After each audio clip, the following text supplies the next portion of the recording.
इतिहास अतुलनीय आपण मान जानवा निमंते जन दूची जे ओडिशा प्रथम राज्य जो जगह त्रिस्तरीय पंचायती व्यवस्था 1900 जो प्रथम थर विजु पट्टनायक मुख्यमंत्री थे 1961-62 विषय कार्यकारी करते परवर्ती काल द्वितीय थर जो मुख्यमंत्री विजु पट्टनायक थे महिला मान स्थान संरक्षण व्यवस्था विजु पट्टनायक मुख्यमंत्री समय होता जहाँफल आज ओडिशार माँ माने भौणी माने झील माने समाजर एवं राजनीतिर एक अग्रणी भूमिका रहिबार सुजोग पाई तेणु इतिहास पुरुष विजु पट्टनायक कृतित्व इतिहास के भूली पारबनी अन्य के भूली जाई पारती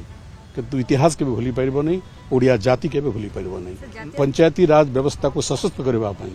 सुदृढ़ करने अधिक विकेन्द्रित करने एवं गांधीजी को जो स्वप्न था संविधान जो मूल धारा जे साधारण मनुष्य को क्षमता देवार जो प्रक्रिया विकेन्द्रीकरण सेटा विजु पट्टनायक जी करें आउ कहीं ओडिशा तेणु से